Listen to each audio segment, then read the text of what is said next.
Jai.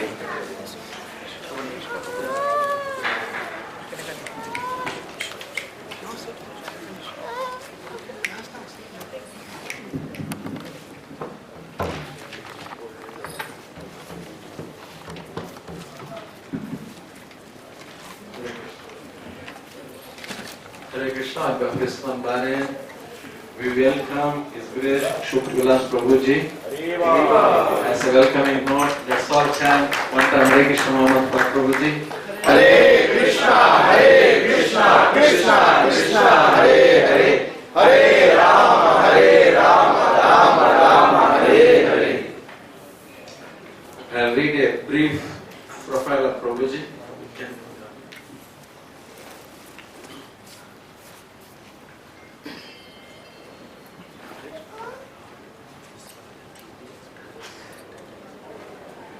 Hare Krishna.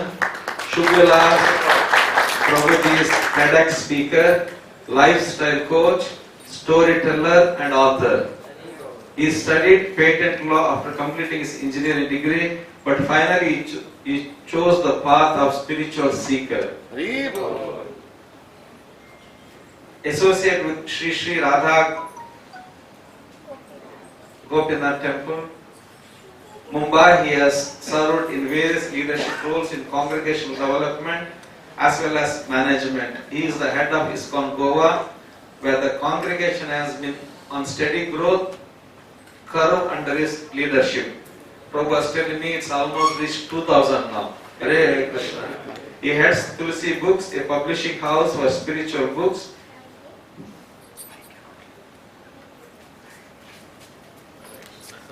This is the problem with the mobile.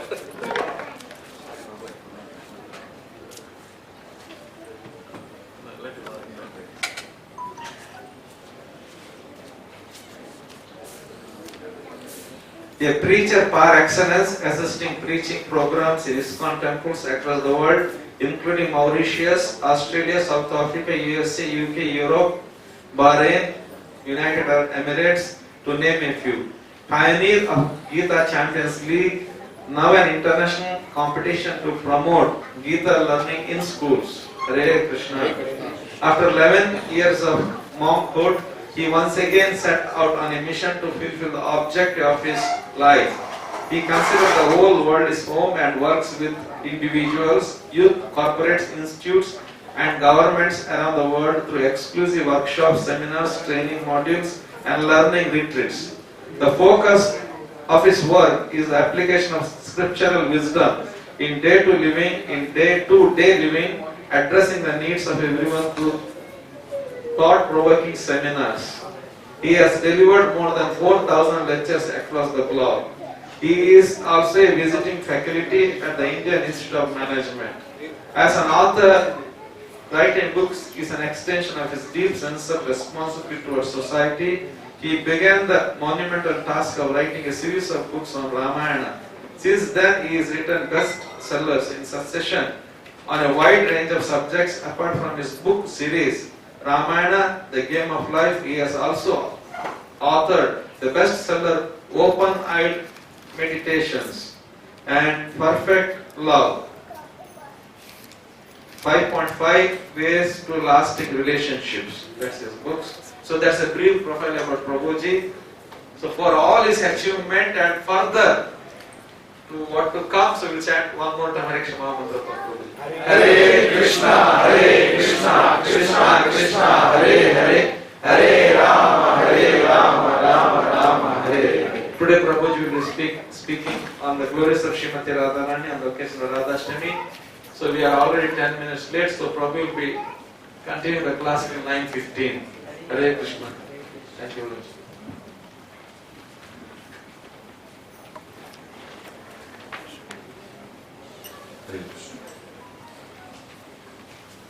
Jai Radha Madhava Kunja Bihari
ओम नमो भगवते वासुदेवाय। ओम नमो भगवते वासुदेवाय। ओम नमो भगवते वासुदेवाय। ओम नमो भगवते वासुदेवाय।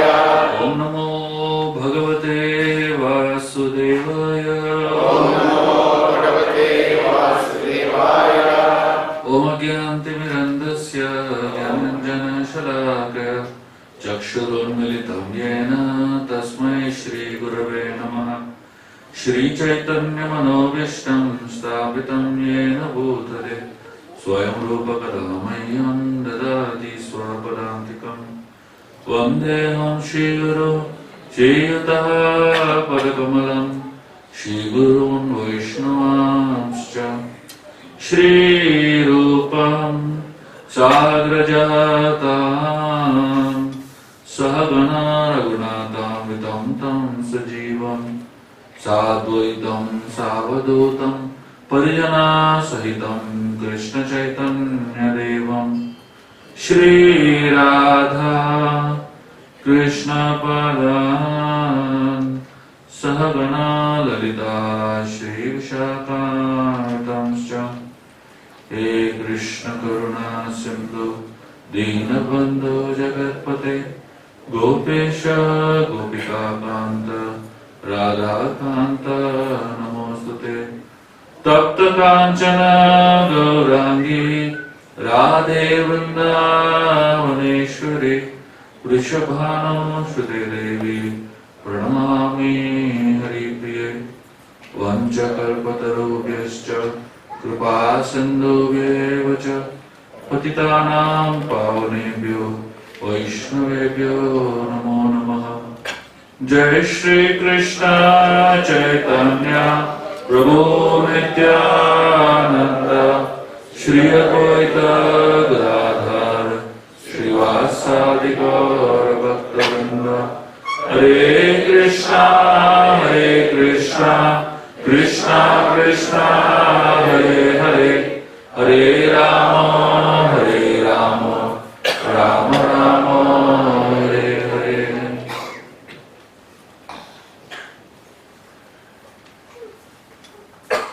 Hare Krishna. Very happy and grateful to be amidst all of you here in ISKCON Bahrain.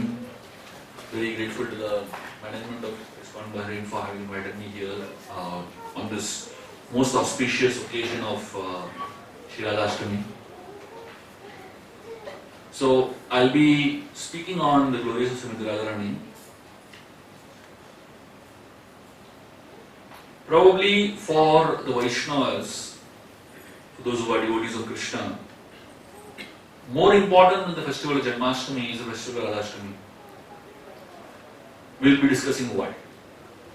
And we'll be discussing many ways in which we can understand the greatness and the presence of Srimati Radharani in our lives, and what we can understand from her connection with Krishna, from her relationship with Krishna, and from the way she does bhakti. Srimati Radharani, when she was born, she was born in a very different circumstances. When Vrishabhanu and Kirtida, they got this small baby which they found in a lotus flower in Barsana. They got her home, Raval. And she was not opening her eyes. Her ears were, she was not able to hear anything. She was not speaking anything. Completely, just imagine a beautiful baby girl who is blind, deaf and dumb. And it can't get worse than that. So the parents, Kirtida and Vrishabhanu, they didn't have a child for long time. And they found this beautiful baby girl, and they thought that their lives were enlivened because of the presence of this girl. But when they realized that she is deaf, dumb and blind, they were completely shattered. So one time, Narad Muni came to her house. Actually, Narad Muni had gone to Gokul, and he saw Krishna. The moment he had darshan of Krishna, Narad Muni knew that somewhere Radha will be there. So he started traveling around the whole Brajbhumi, trying to find where Radha is born. Every house that he would go, where a girl child is born, he would go and he would ask them, "Can I have darshan? Can I see your child?" To bless the child. Naturally, all the mothers, would bring the children to Narad Muni to bless. But the moment you would see the child, you knew that this is not Radha. Then finally, he came to the house of Vrishabhanu Maharaj, and he asked the same question. Vrishabhanu Maharaj was like not really, eager to show this blind and deaf and dumb child to Narad Muni. So he didn't say anything. But eventually Narad Muni came to know that there is a baby girl in this house. So he insisted, "I want to see the girl." They thought maybe the blessings of this saint might help the child, so they brought the child. As soon as Narad Muni saw Radharani, he saw this beautiful golden effulgent baby. He fainted literally. Imagine seeing the personification of the internal energy of the Lord, personification of bhakti in front of you. It was just too much for Narad Muni to handle. He just fainted. So Narad Muni, he felt, when he saw this child, he had travelled to Indraloka, and he had seen the most beautiful Apsaras in Indraloka, and he had gone to Vaikuntha Loka, and he saw the most beautiful Lakshmis of Vaikuntha Loka. But all that beauty was nothing compared to the beauty of Srimati Radharani. Imagine what is the level of beauty. It is explained that the most beautiful person on the earth, the most beautiful person on the earth, Miss World or Miss Universe, whatever you might say, is compared to a frog in the heavens. Frog in the heaven is more beautiful than the most beautiful person on the earth. The most beautiful person in the heavens, the most beautiful apsaras in the heavens, is literally nothing compared to the Lakshmis of Vaikuntha. Nothing. Probably like a cockroach or something like that.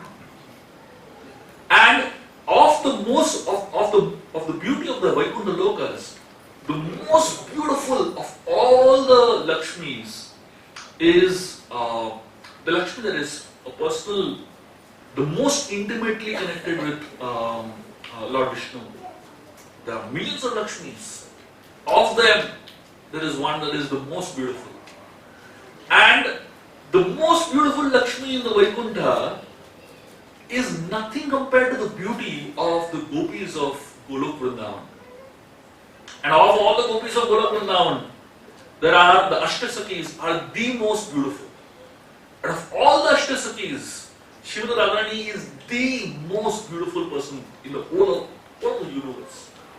The spiritual and the material worlds. You can imagine when Narad Muni saw the beauty of Srimati Radharani, he just couldn't handle it. This is the most beautiful person in the entire universe. He fainted. In fact, it is explained that Krishna is known as Madana Mohan. He is the one who makes, Cupid, Madan. He makes everyone in this world stupid.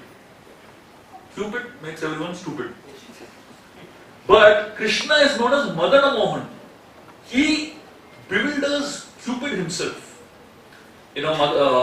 Kamadev once came to shoot his arrows at Lord Krishna. But when he saw Krishna, he fainted. He couldn't even look at Krishna's beauty. It's too much beauty. Radharani is known as Madana Mohana Mohini. She bewilders Madan Mohan. She bewilders the one who bewilders Kamadev, Madan. So that's the kind of beauty that we are talking about. So when Narad Muni saw this, he couldn't handle that. From there, he left. He went to Govardhan. He sat on the foothills of Govardhan and wrote the entire Narada Bhakti Sutra. The whole Narada Bhakti Sutra was inspired based on looking at the beauty of Srimati Radharani. You can imagine, what inspiration Narada Muni got that he wrote a whole book after seeing Radharani's personality. And he wrote Narada Bhakti Sutra. This is considered to be the essence of all bhakti. Narada Muni wrote in that book. So that means just having darshan of Radharani revealed to Narada Muni what bhakti is all about. And he wrote a whole book on bhakti. So you can imagine how much devotion Radharani herself has. After a few days, Nanda Maharaj comes to Barsana with Krishna. And here, Krishna is a small child at this point, and Nanda Maharaj and Vrishabhanu Maharaj are very close friends. Kirtida and Yashoda are very close friends. They're talking to each other. And while they're talking to each other, Krishna, he crawls and goes to the room where Srimati Radharani is kept. He somehow holds that cradle, climbs and stands up. And as soon as he stands up, he puts his hand inside the cradle and touches Srimati Radharani. The first touch of Krishna touching Radha. The moment Radha experiences the touch of Krishna, she opens her eyes. The first thing that Radha ever sees in this world is Krishna. And the moment she looks at Krishna, from her mouth, the word Krishna comes out. So the first thing that she ever speaks in this world is the word Krishna. And when Radharani speaks Krishna's name, Krishna opens his mouth and speaks something sweet. Whatever he speaks enters into Radharani's ears. First time Radharani hears something in this material world is the voice of Krishna. Now, from this story, what do we really understand? Radharani is teaching us what is worth hearing, what is worth seeing, and what is worth speaking. In this material world, we have our mouth and we speak so much. In fact, we speak more than necessary. We have one mouth and 2 ears. Why? So that we speak less and hear more. But unfortunately, we speak so much more. And most of what we speak is just nonsense. Ether is one of the elements in the material world. And it is explained that whatever sound that comes out from our mouth stays in the ether forever. So suppose we make some sound. That sound, it has come out from our mouth and it has gone out, too few people have heard it, but we feel it's gone. It's not gone. It stays in the ether forever. So ether is one of Krishna's elements, right? Krishna owns ether. The ether element belongs to Krishna. So imagine if we speak all nonsense words, how much are we polluting Krishna's ether? So Krishna's ether is polluted by nonsense, so much nonsense. The entire material world is filled with so much nonsensical discussions, nonsensical talks. But as devotees of Krishna, we learn from Srimati Radharani here that the ether of Krishna should not be polluted by wrong use of words. Radharani, the first word she spoke was Krishna's names. So we have to try as much as possible speaking words that are in connection with Krishna. Connection with Krishna's holy names, connection with Krishna Katha. And what is worth hearing? The only thing worth hearing is Krishna's holy names and Krishna's glories. And of course, devotional service, which is also connected with Krishna. And what is worth seeing? The beauty of this world, as we saw, the greatest beauty of this world is nothing compared to Krishna's beauty. And Krishna's beauty is nothing compared to Srimati Radharani's beauty. So, if you really want to see beautiful things in this world, the most beautiful things in this world are the forms of Radha and Krishna. It is explained, Krishna has, the eyebrows, 2 eyebrows, right? So the eyebrows of Krishna are like a bow. They look like a bow. If one meditates on between the 2 eyebrows of Krishna, when one has darshan of the deities, and you meditate on the place between the 2 eyebrows of Krishna, it is explained that one loses taste for material lust. Material desires go away from one's heart. Just by meditating on the eyebrows of Krishna. Because the eyebrows of Krishna are like a bow. When you meditate on that bow, the bow of Kamadeva doesn't have effect on you. So, Radharani is teaching us, just by meditating on the form of Krishna, we can lose focus on the material taste. One of Radharani's names is Vidyarthini. One of Radharani's names is Vidyarthini. Vidyarthini means what? She's a student. Radharani is an eternal student. Now, tell me, what does Radharani need to learn? There's nothing to learn, there's nothing that Radharani doesn't know. The knowledge in this world is known as Jada Gyan. Jada Gyan means knowledge of matter. Chemistry, physics, biology, mathematics, all our sciences, geography, history, everything put together is known as Jada Gyan. So that means potentially all the knowledge that you can acquire in this world, highest thing in this world is a PhD, or probably double PhD, which is called a postdoc. You can't get anything higher than that. So the highest knowledge in this world is known as Jada Gyan. Higher than that is a level of knowledge that is known as Atma Gyan. One level higher than that. Atma Gyan is study of the soul. Now, spirituality begins there. Where all the knowledge of the material world gets over, that's where spirituality begins, Atma Gyan. Higher than Atma Gyan is known as Vigyan. Vigyan is spiritual knowledge of the Atma's connection with this Supreme Soul. Now, higher than that is something known as Param Gyan. Param Gyan is the knowledge of how to revive that connection of the Atma with the spirit soul, with Krishna. And that is considered to be like the topmost level of knowledge. But the knowledge that the Vrajvasis have in Vrindavan is known as Param Param Gyan. Much higher than all the highest spiritual knowledge one can have. And the knowledge that the gopis have of their sambandha with Krishna, which is much higher than Param Param Gyan, is known as Param Param Param Gyan. And Srimati Radharani knows much more than that. You can imagine what knowledge Radharani has. But in spite of having so much knowledge, why is she called as Vidyarthini?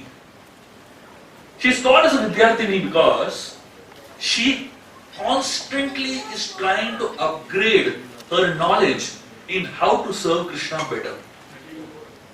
Every single day, she tries to upgrade herself in trying to learn things, learn skills, how to serve Krishna better.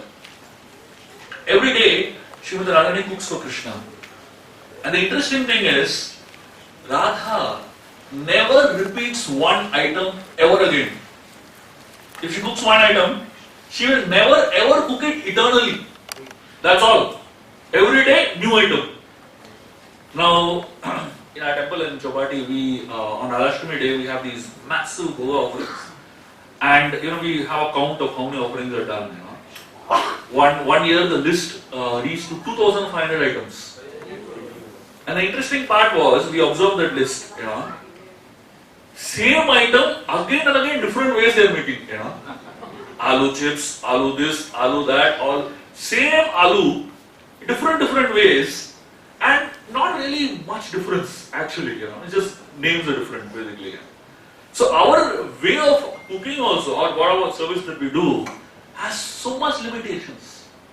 But Radharani, everything she does is so unique because she invests her energy, her efforts, and her entire mindset into learning things that can make Krishna happy. Radha is known as the Ladini potency of the Lord. Ladini potency means the pleasure-giving potency. There are three potencies: Samvit, Sandhini, and Ladini. Samvit is the knowledge potency of the Lord. Sandhini potency is, first is instruments. Like for example, you have Mridang, Kartal and all that. Those are all instruments that are for the service of the Lord. Now the instruments may be there, but if you don't know how to use the instruments, what's the point? Right? So, Samvit potency is the instruments or the facilities that are used to serve Krishna. Sandhini potency is how to use the facilities, the knowledge how to use the facilities, basically. And Ladini potency is the pleasure that comes by using the knowledge. When you hear a mridang playing, when you hear a harmonium playing, when you hear a devotee singing, the pleasure that one gets, the pleasure that Krishna gets, that pleasure is known as Ladini potency. That means we are all here trying to practice bhakti in our lives, but how much pleasure do we really get when we practice bhakti?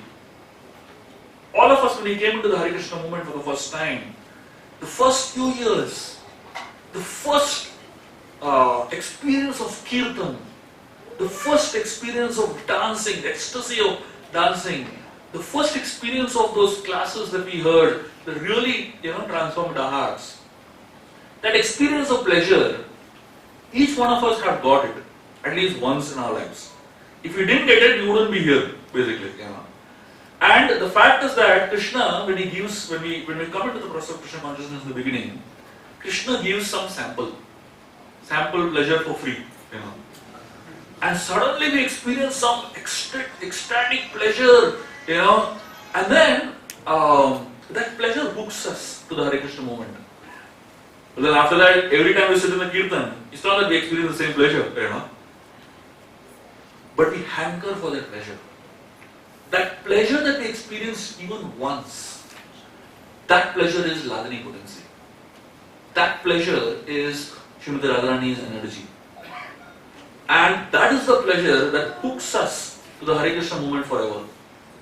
And that's the pleasure that Krishna receives all the time. You can imagine, if we experience little pleasure and that has hooked us for so many years in the movement, imagine the pleasure that Krishna is receiving and he is hooked to it forever. So that potency of pleasure is Srimati Radharani.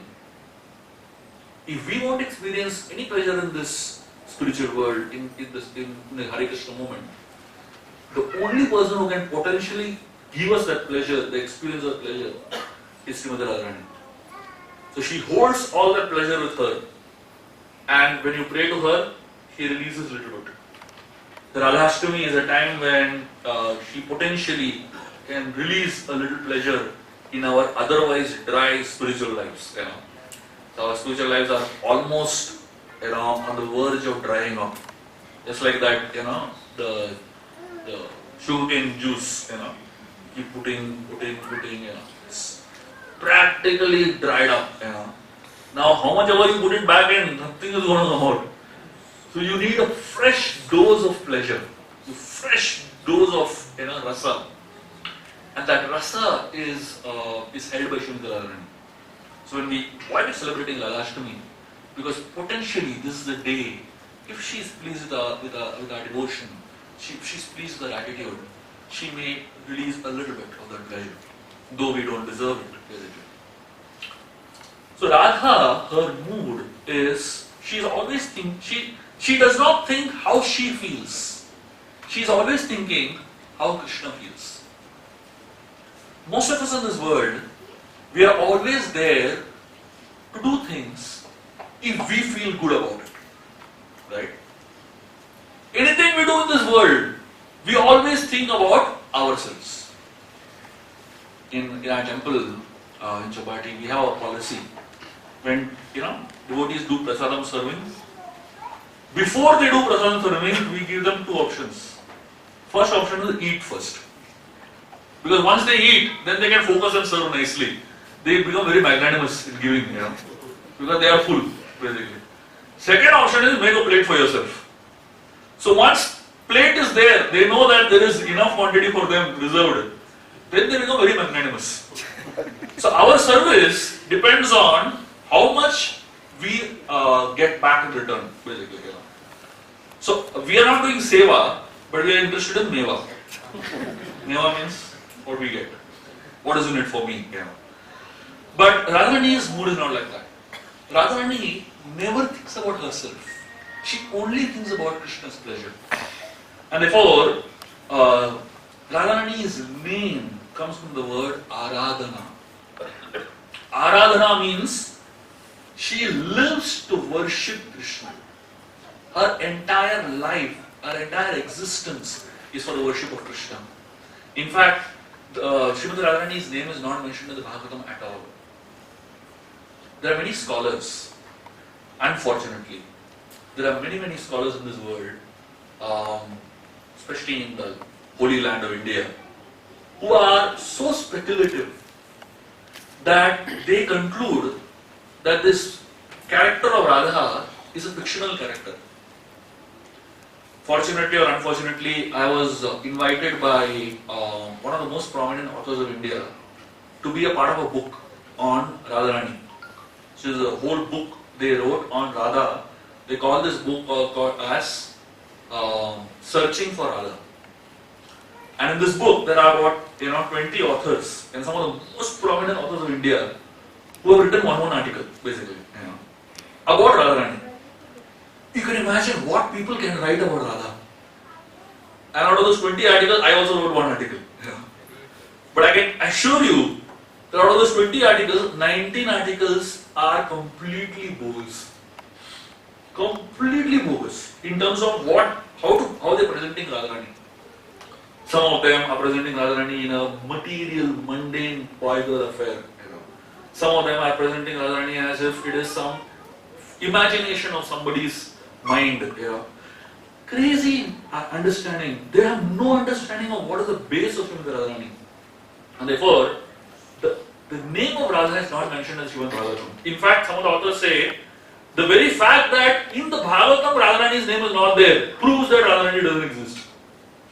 Imagine, without understanding the Tattva of Bhagavatam, without understanding who the speaker of Bhagavatam is, Shukadeva Goswami, who was the speaker of Srimad Bhagavatam, was considered to be Shuka in the spiritual world. He was a parent of Srimati Radharani in the spiritual world. And when he speaks Bhagavatam to Parikshit Maharaj, who is having such a short duration of time left, 10 canto is probably the fourth or fifth day of Parikshit's life ending. He has 7 days to live. And at that point, Shukadeva Goswami is thinking, so he is exactly in the mood of his master, mistress, Srimati Radharani. The mood of Radharani is that she keeps her pleasure aside and she focuses on Krishna's pleasure.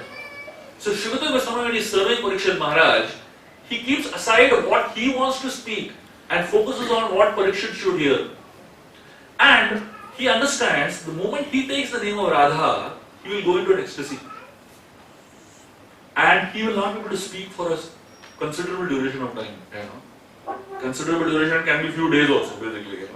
Parikshit has only 7 days left, of that 4 days are already over. If 3 days Shukadeva Goswami goes into ecstasy, pause mode, what has happened to Parikshit? So therefore he doesn't take the name of Radha at all.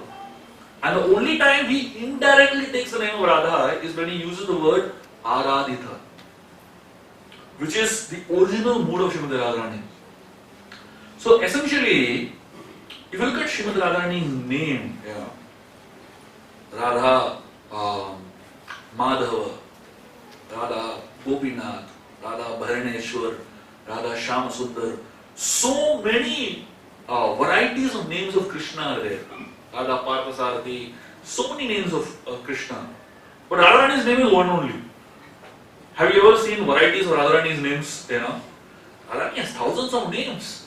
But why is Radharani's name constant and why is Krishna's name changing constantly?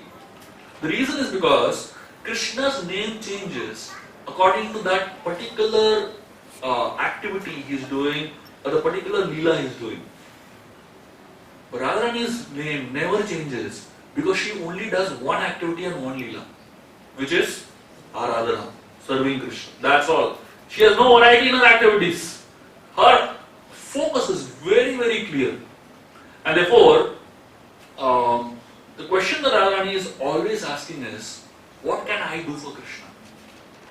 In this material world, the question that people ask is, what can Krishna do for me? Everyone in this material world is only interested in what God can do for me. People go in millions to Tirupati Balaji. Everyone who's standing in that line for Tirupati Balaji, nobody has a question of what I can do for him. Their question is what he can do for me. Absolutely. Not even one person in that line has a question what I can do for him. Everybody's question is what he can do for me. Of course, they don't mind making him a business transaction, giving him certain percentage, provided he gives much more. People are all interested in this only one thing. What can Krishna do for me? In Andhra Pradesh, in Hyderabad, there is a place known as Visa Balaji, where people go for applying US visa. Just before that, they go there, Visa Balaji. And guaranteed, you go there and have darshan and then apply for US visa, you'll get it. Imagine what people can create, what kind of demands people can have from Krishna. Radharani is one personality who has absolutely no demand from Krishna. What a relief it is for Krishna. In the midst of a plethora of millions of people who have so many things to ask from Krishna, here is one person who has nothing to ask from Krishna. Her only question is, what can I do for Krishna? And that's the mood of Srimati Radharani. So the word Radha means service and the word Krishna means enjoyment. In this material world, everybody wants to become like Krishna. Nobody wants to become like Radha, unfortunately.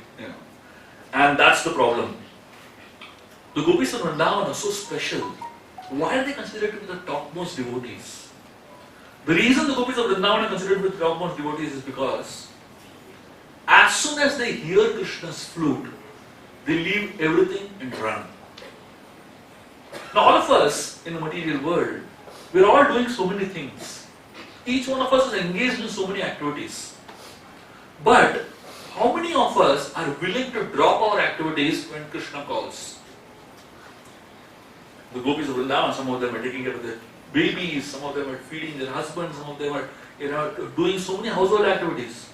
But as soon as they would hear Krishna's flute, they drop everything and run towards Krishna. Now, what is the meaning of hearing Krishna's call? Now, Krishna's call can come in so many ways. It essentially means how much are we ready to prioritize Krishna in our lives. I mean, people are ready to prioritize so many things in this world. One guy, he came to India after so many years from Bahrain, and somebody asked him, "What's the temperature like in Bahrain?" It's like 48 sometimes. It goes really high, Winter time is 38, 39 probably here. So this person asked, "How do you tolerate the heat? So much heat. How do you manage it? How do you tolerate it?" He says, "Easy. Bahraini dinar makes me tolerate everything." So people are, the whole idea of money, the whole idea of wealth, when we prioritize that as our most important priority, hearing Krishna's call is impossible. The gopis of Vrindavan, they are so exalted because for them, the moment they hear Krishna's call, they will drop everything. Of course, it doesn't mean that we need to drop our jobs and all that, drop our household responsibilities. It just means how much are we prioritizing Krishna in our lives? How much priority do we give to Krishna? Even within all the other priorities, do we keep Krishna in the front or do we keep Krishna right at the back? When we are chanting our rounds, do we keep Krishna right at the front of our day or do we keep him right at the fag end of our day? 12 o'clock midnight, last round is happening. So is that our situation? So that really means that we are keeping Krishna as the last priority of our lives. Krishna lived in Vrindavan for 11.5 years. And Krishna lived in the material world. He performed his passion in the material world for 125 years.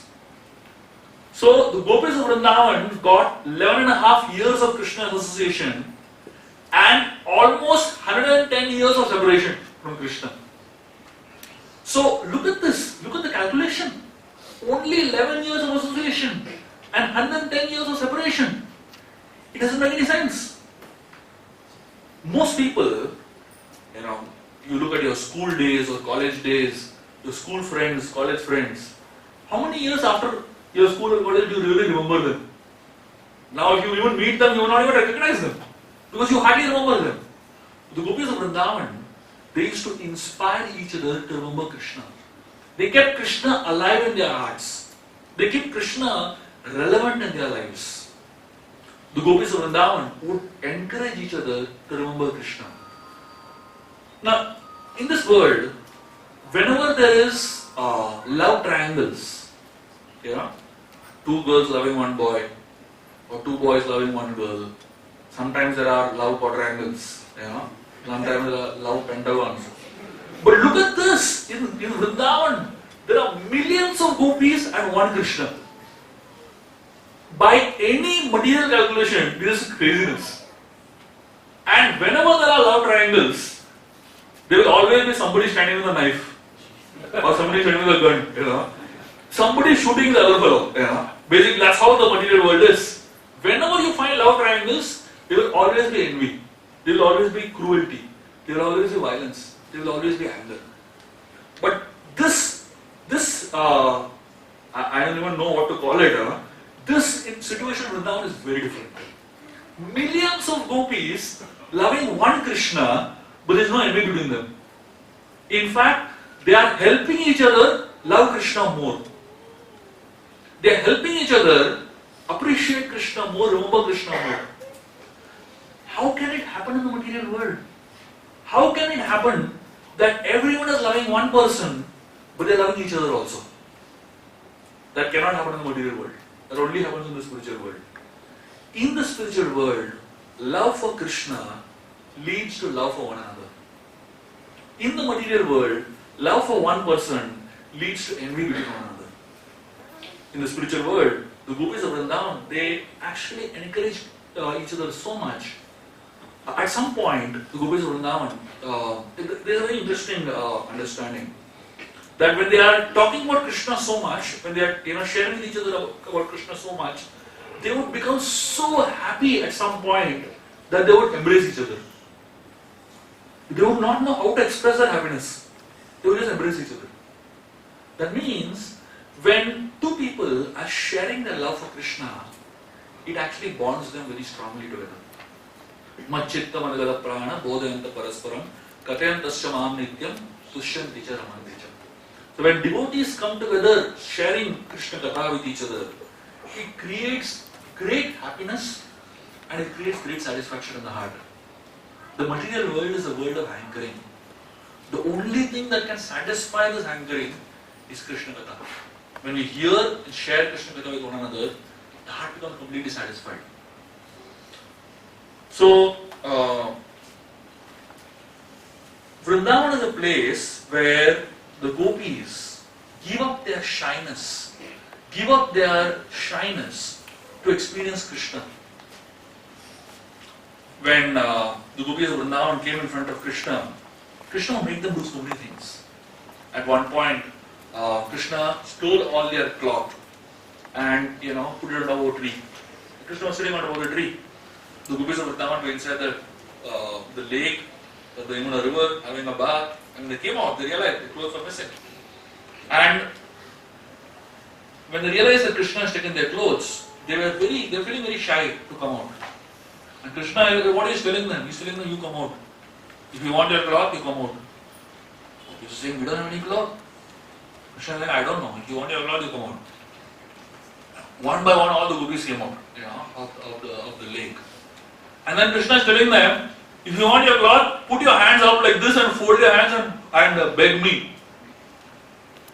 I mean, when mundane people analyze the story, when mundane people see the story, they see it with a mundane vision. They think that Krishna is some lusty boy and he is trying to take advantage of the gopis. But when you see it from a divine vision, it's completely different. The gopis of Vrindavan, this story happens after the Katyayani Vrata. Katyayani Vrata is a time where the gopis of Vrindavan actually do an entire month's fast with only one desire, one aspiration, to have Krishna as their husbands. That's all. Now, 1 month they have done fasting, 1 month they have done so much of austerities to have Krishna as their husband. In this Leela, what is Krishna doing? He is simply fulfilling their desire.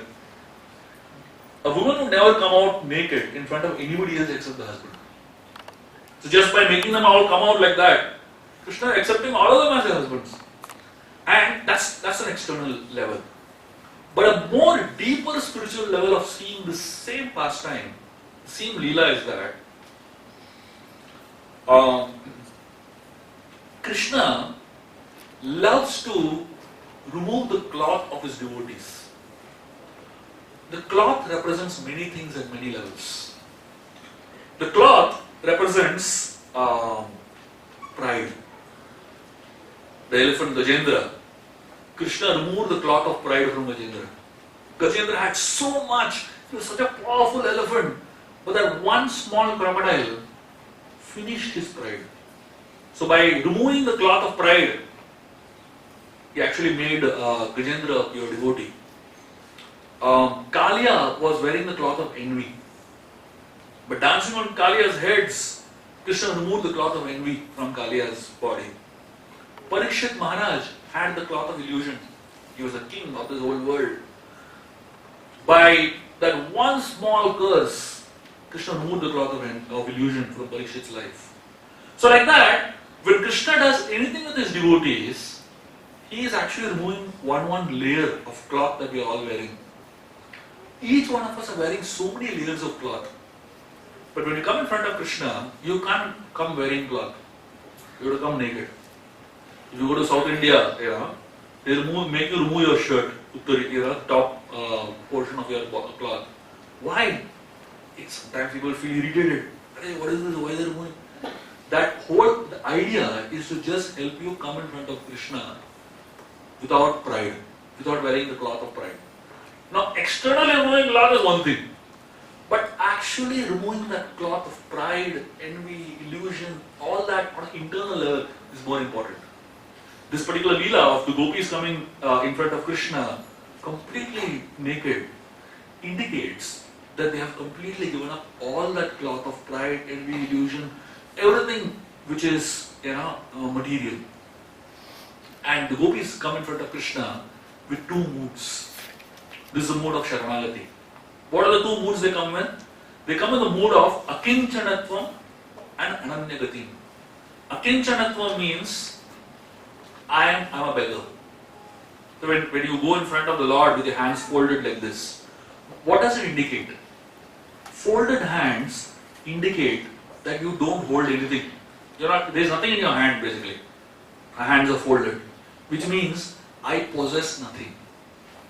And in many temples, if you see, people when they offer obeisances, they fold their legs also. The folding of the legs indicates Ananyagatim.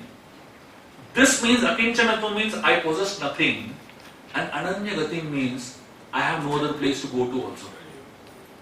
I cannot go to any other place also, any other person also basically. So when you take shelter of the Lord, this is the mood in which you take shelter of the Lord. First is Ananyagatim, Akinchanatvam, means I own nothing. This cloth which I am wearing on my body is also not mine. The body itself is not mine. What does we call cloth, right? Nothing I own is mine. Everything is yours. And I come to you with that mood. And Ananyagati means I cannot go anywhere else also. I don't have any other master. You are my only master. That is the mood in which the gopis of Vrindavan would take shelter of Krishna. And that's the mood in which Srimati Radharani takes shelter of Krishna. Radha and Durga are two forms of the same person. It's like two sides of one coin. One side is Radha and the other side is Durga. So sometimes we see the Durga side and sometimes we see the Radha side. The Mahamaya and the Yogamaya. Depending on how you approach Krishna. If you approach Krishna with love, you see the Radha side. But if you approach Krishna with envy, you see the Durga side. So the same person has two aspects. Just like, Sachinandan Maharaj is giving this example. In his younger days, he would, when he was a young boy, he would, go to throw newspapers in different houses. And there was one particular house which had a huge dog, wild, ferocious dog. And he was really scared of, going to that house. He would throw the newspaper from very far and run away, One day, unfortunately, he had to enter, to get some bill or whatever, When he entered the house, the dog, almost like a lion, jumped on him, almost going to bite him. The owner, he called him, Tommy, come here. And the same dog, which was almost like a tiger, it became like a cat, wagging his tail and went and sat at the feet of the owner, So Srimati Maharaj recalls that and he says, this is exactly how Krishna is. Srimati Radharani can exhibit her loving side or she can exhibit a ferocious side, depending on how you approach Krishna. The moment Radha understands that you are coming to harm Krishna in any way, she shows her Durga form. Massive, 12-handed form with all kinds of weapons and she is sitting on a lion. It's dangerous to see. You can't fool around with that form of Srimati Radharani. Who wants to fool around with Durga, basically? But when you approach Krishna with love, the moment she understands that this person is coming to serve Krishna, she immediately takes the form of a mother, of a divine mother. The mother can never do harm to a child. The mother is always there to help us. In fact, the mother, the role of the mother is that she removes faults in devotional service. So, as Durga, the role of Durga is to keep us in the material world. And the role of Radha is to pull us to the spiritual world. So, if you approach Krishna in the right mood, She is going to help you come to the spiritual world. But if you approach Krishna with the wrong mood, she makes sure you are the material world. Durga has a Trishul, the three spokes of the Trishul. The three spokes of the Trishul indicate Adi Bhautik, Adhyatmik and Adi Devik Klesh, miseries. So, if you act too smart, she will poke you with one of the three. Yeah. She will poke you with either Adi Bhautik miseries, somebody will trouble you. If nobody troubles you, one mosquito will trouble you. She has so many agencies to trouble. The Adi Bhautik Klesh. And Adhyatmik Klesh is body and mind. I mean, nowadays you don't even really need anything to create trouble. Your mind is enough to create trouble for you.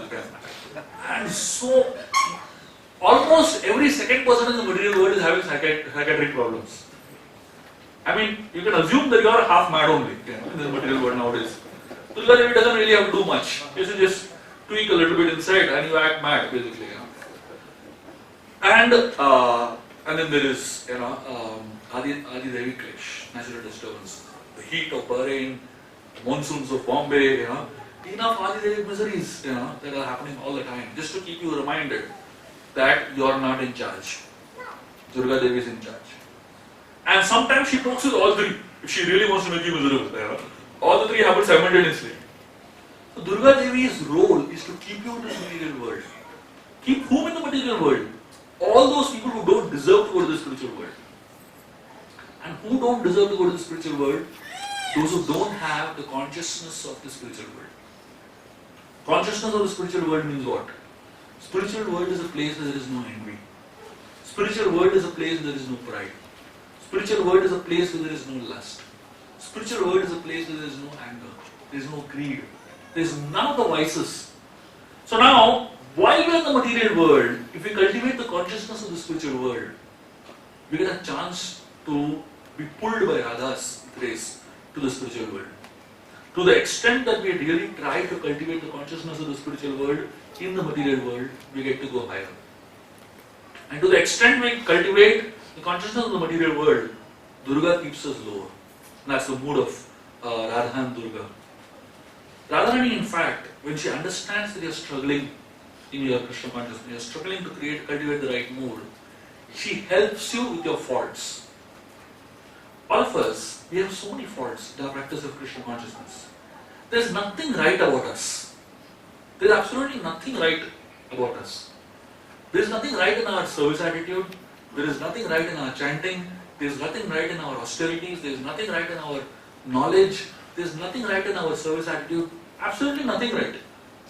But Radharani, when she sees from the eyes of a mother, Krishna has two eyes. One is of the sun, one is of the moon. The eyes of the sun is the eyes of law. And the eyes of the moon is the eyes of love. Krishna sometimes looks at us with eyes of moon. Sometimes he looks at us with eyes of sun. If he looks at us with the eyes of moon, then our faults get forgiven. But when he looks at the eyes of the sun, even one small mistake you're dead, basically. So Krishna is a little unpredictable, a little dangerous. But Radharani, both her eyes are eyes of the moon. She can never see faults of a devotee. So therefore when Radha recommends, Krishna cannot say no. In the Ramayana you see that Lord Ram, he killed so many demons. But if you see, whenever a demon came to Ram in front of Sita, he never killed him. Kakasur attacked Sita attacked Sita, but Ram was there. But Ram didn't kill Kakasur. Why? Sita was there with him. Shurpanaka, she came. She was almost attacking Sita, but Ram didn't kill her.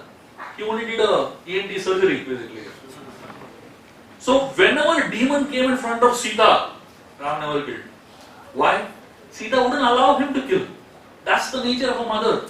Even if the child is extremely naughty, extremely wild, the mother sees that this is our child and you will forgive him. That's the hope for us. The hope for us is the love of Radha in our heart, the motherly nature.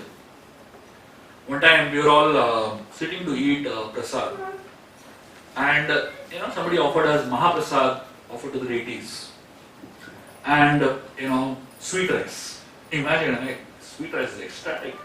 Everybody took the sweet rice and eating it. As soon as they put first morsel in, everybody spat it out. know why? Because the Mataji who cooked, instead of putting sugar, she put citric acid. Looks similar, yeah. Imagine what kind of service our attitude has. What kind of attitude we have in serving. Radharani, she is there in between to correct all those faults. She makes sure before anything goes to Krishna, she is there in between to do all the corrections. Quality. Quality check, yeah. Quality check. She does all the corrections and sends the good part to Krishna. And therefore, Kartik month always comes before Margashish month. Kartik is Radharani's month and Margashish is Krishna's month.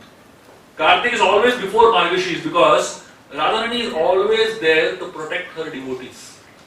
Radha, Krishna, Sita, Ram, Lakshmi, Narayan. We always take the name of the mother first because that's the hope for us. Hare Krishna.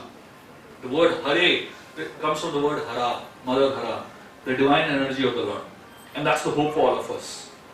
And how do you take shelter of Radharani? The shelter of Radharani comes through the grace of the Guru, the spiritual master. Balaram Jayanti always comes before Radhastami. Why? Balaramji represents the divine Guru. And when we take shelter of Balaramji, and through Balaramji take shelter of Krishna, and then we take shelter of Radharani. That's like the mood in which we take. The Guru is, the grace of Radha is experienced through the grace of Guru. And therefore, when we experience Krishna, we need both. So, for a lotus to grow, the lotus needs sun on top and water below. If only sun is there on top, there is no water below, the lotus will wither. It will dry up. And if there is only water below, there is no sun on top, the lotus can't grow properly. You need both. The sun on top represents Krishna, and the water below represents Srimati Radharani and Guru's grace, basically. We need the combination of both to grow nicely in our Bhakti Lata, the lotus of our devotional service to grow. And as I said, the whole mood of Srimati Radharani is to unite. She is always there to unite all the devotees in serving Krishna. The word Radha, Ra indicates the Rasa Mandal, the place of the Rasa dance. And the word Dha indicates somebody who is running. So, where is Radha running? Radha is running to pluck flowers for Krishna. She is running to do some service for Krishna. So, the whole mood of Srimati Radharani is the mood of trying to do something for serving Krishna. In this material world, all of us have so much expectations. And expectations is the seed of all misery. If you want to be miserable in this material world, have some expectations from this material world. The moment you have expectations from anyone and anything, you will be miserable. Radharani has no expectation from Krishna. She only wants to serve Krishna. And on this very auspicious day of Radhastami, let us imbibe these beautiful qualities of Srimati Radharani that we just discussed today. We discussed several qualities. The first quality we discussed was how Radharani is constantly focused on Krishna to the extent she didn't open her eyes, she didn't open her ears, she didn't open her mouth till Krishna appeared in front of her. So that means our priority should be like Radha, prioritizing Krishna in our lives. The second thing we discussed about how Radharani is the pleasure potency of the Lord, and she's only thinking about seva, she's not thinking about meva. The word aradhana means how to serve Krishna. Radha means service and Krishna means enjoyment. The third thing that we learned is about how the same Radha comes as Durga and Radha. When we are trying to do something for our own enjoyment, she becomes Durga and keeps us in the material world. And when we try to do something for the service of Krishna, she becomes Radha and pulls us to the spiritual world. And then we spoke about how Radharani removes all the faults in our devotional service. Radha has two eyes. Both her eyes are of the moon. She has no law. There is only love in Radharani's abode. And then we spoke about how to get the grace of Radha, we need the grace of the spiritual master, the Guru. The Guru is like water below and Krishna is the sun on top. We need both the sun on top and the water below to be able to experience wholesome growth in the path of bhakti. And finally, we spoke about how Vrindavan is a mood where nobody is envious of each other. Devotees love Krishna, but in order to love Krishna, they also help each other, love each other. Vrindavan is a place where there is no envy, there is no place for envy. In fact, when two people love Krishna, they cannot hate each other. They cannot be envious of each other. If they are envious of each other, that means they don't love Krishna at all, they only love themselves. When there is self-love, there is envy. But when there is love for Krishna, there is only love and there cannot be any other mood and emotion. So today is a very, very auspicious day. In fact, among the Vaishnavas, today's day is considered to be the topmost day because it helps us access that love that Shrimati Radharani has for Krishna. In fact, Krishna is so bewildered by Radha's love, he wants to know what does she experience which I don't experience. I mean, Krishna is supposed to be the enjoyer. Enjoyer is supposed to enjoy more. But Krishna is realizing that the enjoyer is not enjoying more, the person who is giving enjoyment is enjoying more. And to experience what enjoyment the person who is giving enjoyment experiences, he actually takes the mood of the form of Lord Gauranga, Lord Chaitanya Mahaprabhu. And Gauranga Mahaprabhu is Krishna personally come in the mood and complexion of Srimati Radharani. And the only mood in which Krishna comes in the material world to experience the taste that Krishna Radharani is experiencing eternally.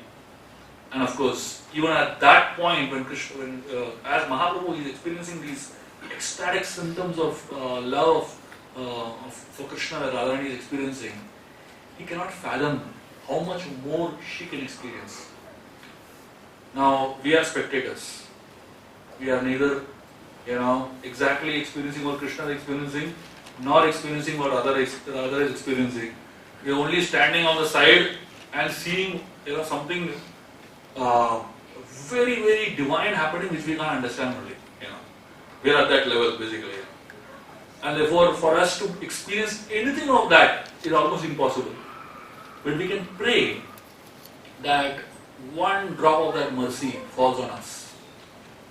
When Mahaprabhu was in Jagannath Puri and he was experiencing these ecstatic emotions, all kinds of ecstatic emotions.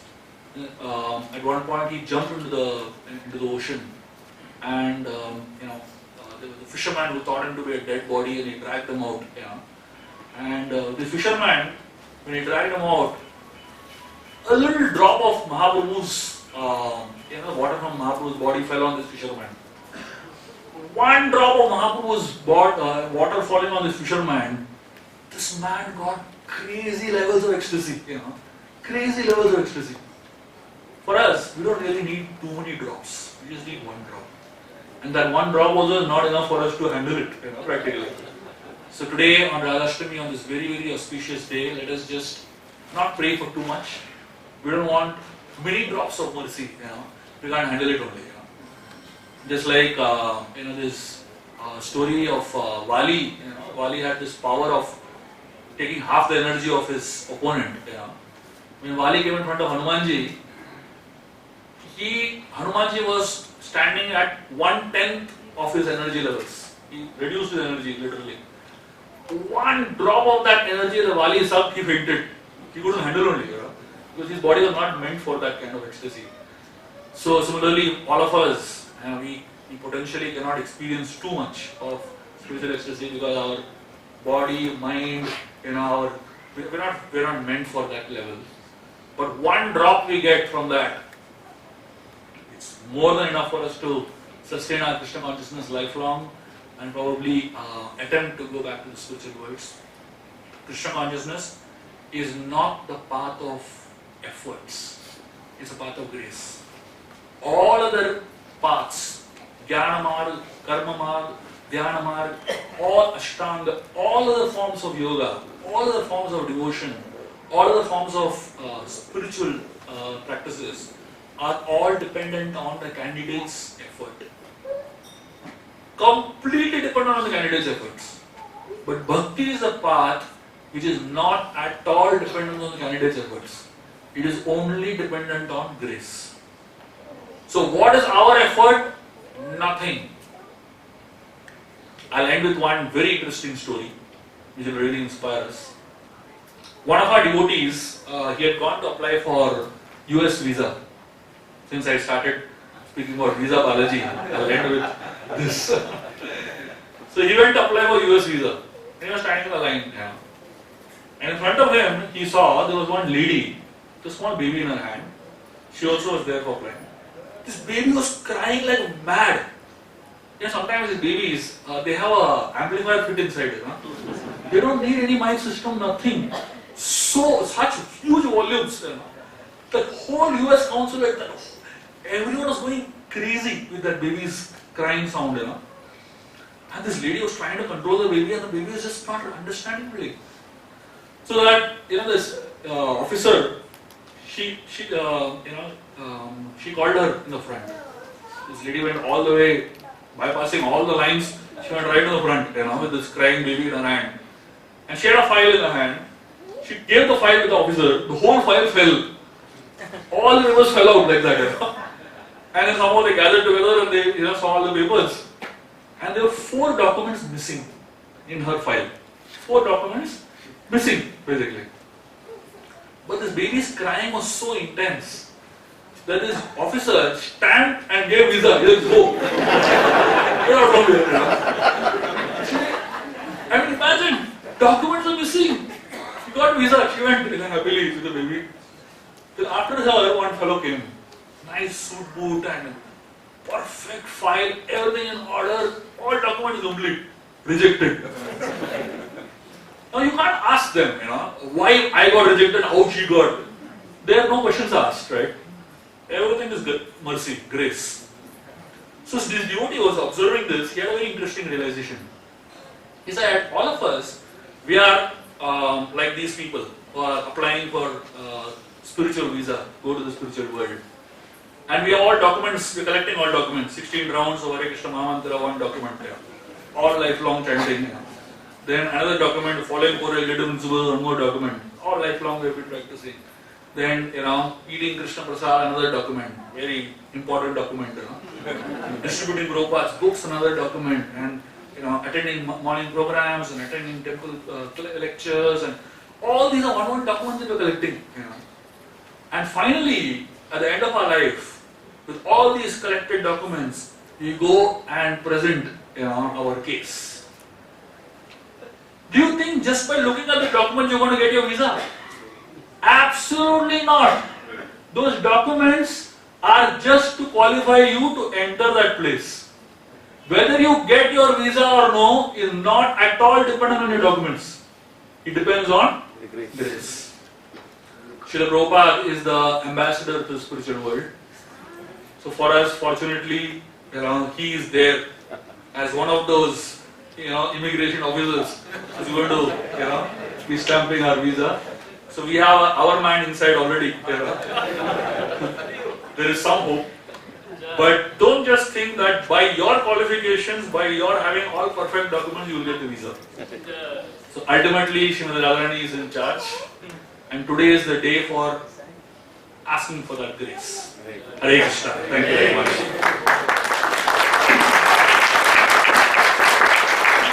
Radhastami Maha Mahotsav ki, Srimati Radharani ki, Srila Prabhupada ki.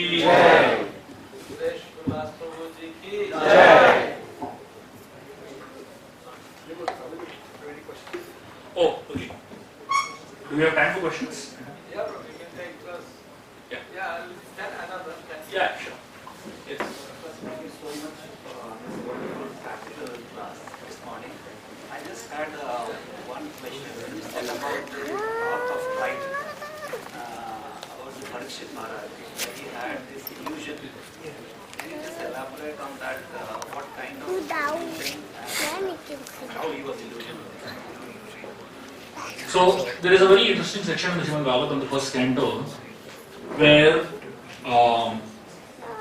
Yudhishthira Maharaj is leaving. The Pandavas are leaving to the north. So and if you read that section of the Bhagavatam, there is a very interesting purport that Srila Prabhupada writes. He talks about how Yudhishthira is taking out all his ornaments, all his cloth, the kingly cloth, and putting on simple clothes. In that purport, Prabhupada talks about how the cloth represents pride. So the ornaments, the crown, the jewelry, and all the kinds of opulent dress that a king wears tends to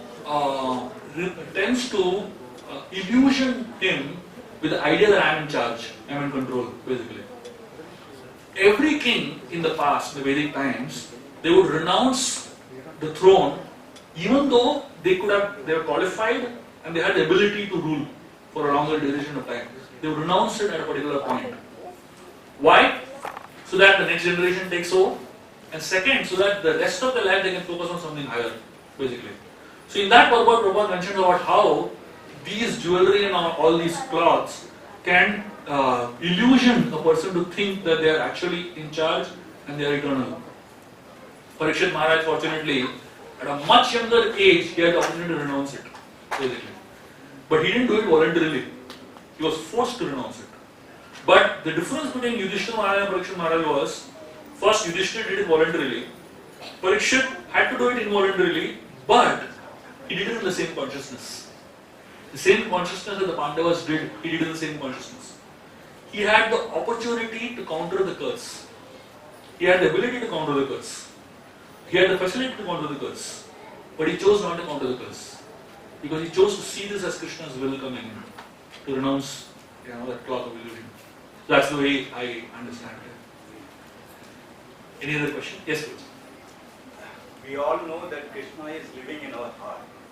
Where Radharani lives? Radharani lives in Krishna's heart. Yes. In South India, excepting for ISKCON temples, we don't see Radharani. When we speak to the people, they ask for scriptural evidences. So what do we quote to them? Chaitanya Charitamrita, Chaitanya Mahaprabhu's discussion with Venkata Bhatta. That's our main reference, actually. But the way I look at it is, when we talk to South Indian devotees, Shiva Vaishnavas and all of them, we don't talk about it. We see, for us, at our level, there is no difference between Radha and Lakshmi Devi. Because at our level, we are nowhere there. You understand? For us, worshipping Lakshmi, it's a big thing. We are not even qualified to worship Lakshmi also. What to speak of worshipping Radharani, who is the source of all the Lakshmi Devis, basically. For us, at our level, we don't, at least I prefer not to get into these argumentative discussions. So if they say that we worship Lakshmi, fine, we also worship Lakshmi. In fact, Srila Prabhupada would say, in all our temples, when we worship Radha Krishna, we worship in the mood of Lakshmi Narayana. So our Radha Krishna worship is not in the worship of Radha Krishna of Vrindavan. Our worship of Radha Krishna is in the mode of worshipping Lakshmi Narayana only. Because we are not there at that level of Golok Vrindavan. That's too far a level. Our worship is at a much lower level. In fact, we are not even qualified to worship Lakshmi Narayana. Really.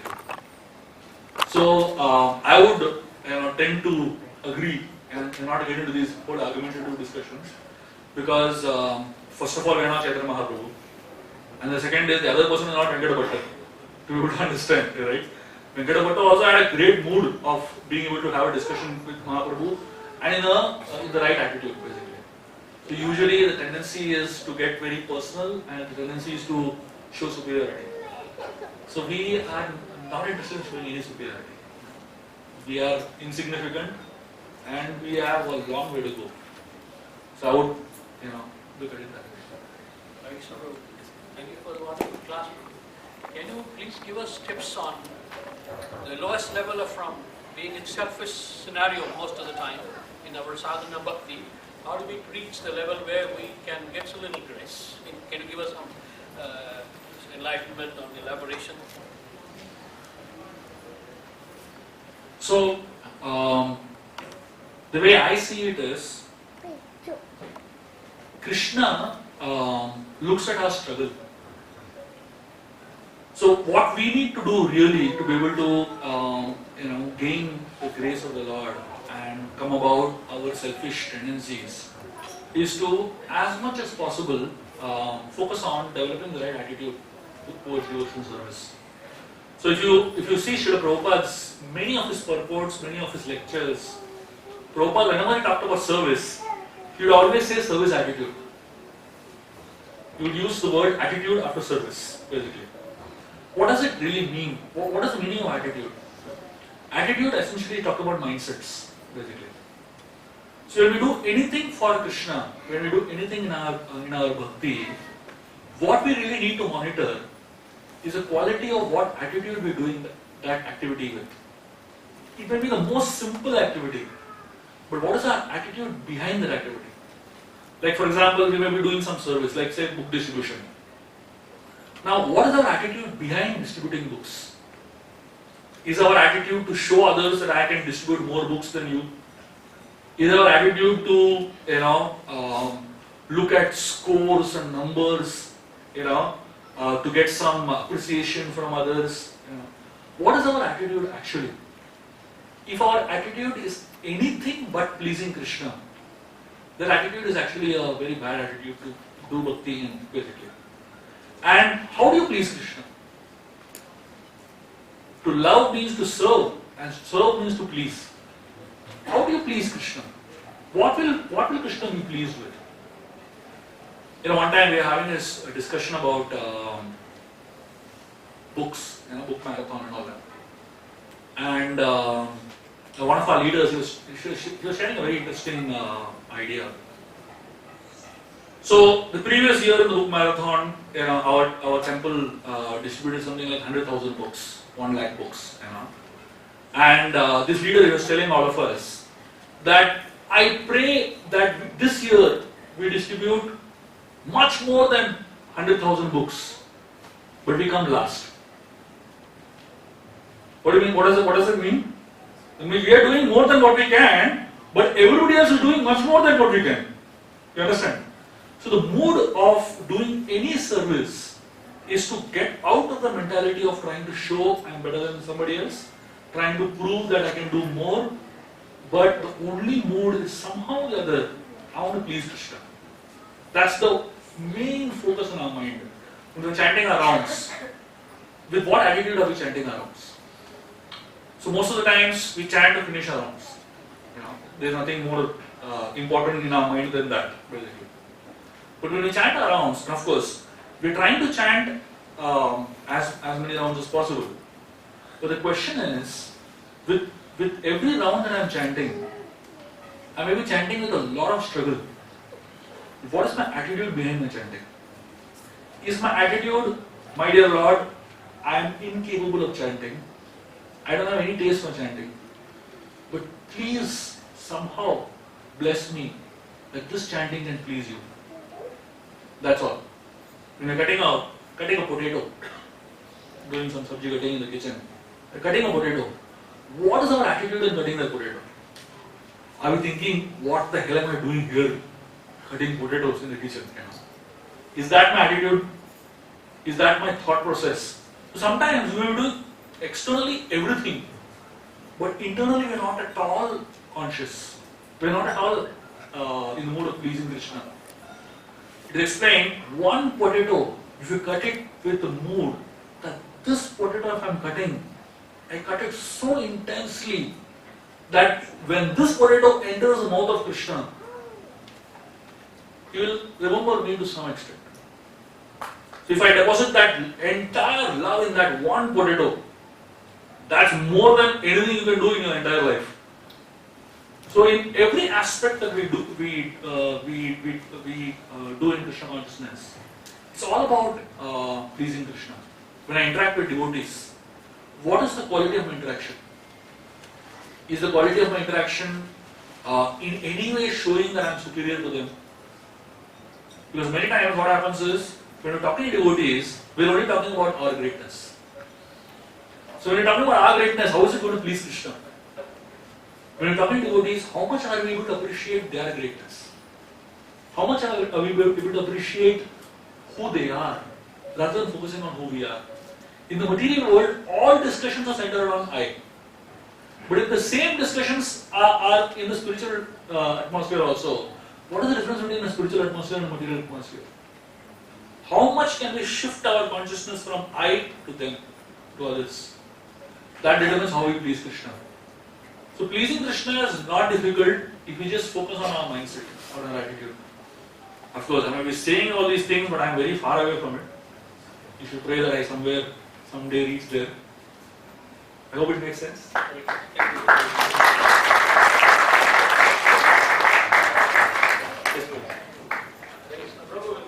Yes, absolutely. Thank you very much, Hare Krishna. Srila Prabhupada ki jai. Hare Krishna. I would like to thank Prabhuji again for visiting us and giving one class as planned. Prabhuji will be taking a series of classes in Tamil starting from 9. It will be 9, 10, it will be in the noon time, and 11th and 12th it will be in the evening. So the topic will be Mahabharat Kathamridam. So we request all the devotees, please come and participate and inform all your friends and relatives. And Prabhuji's program is tentatively on 8th September on Sunday. Prabhuji will be giving class in Kanu Garden Temple at 8 p.m. It's on Sunday, Kanu Garden Temple, 8 p.m. And also we have an outreach program. It's in Swissbell Hotel in the Seaf area. The topic of discussion will be crook walk but straight thoughts. So the program is for pre-registration. So the timing will be from 3 p.m. to 5 p.m. on 13th, next Friday. So those who would like to attend, please register your name in advance. Today's our program will be at 10:30. We have Abhishekam to the Lordship. From 10:30 to 12 we have Abhishekam and Sankirtan, and 12 o'clock we have Arati, and after that we will have Prasadam distribution. Now after this program we have Narsimha Arati, and then those devotees who are not fasting can have the Prasadam near our Sankirtan stall. So Ekadashi is on 10th Tuesday, and our beloved Guru Maharaj, His Holiness Jayapataaka Guru Maharaj is expected on 17th, and Guru Maharaj will be staying here till 22nd. And also His Holiness Bhakti Purushottam Maharaj is visiting us on 25th to 29th of this month. And today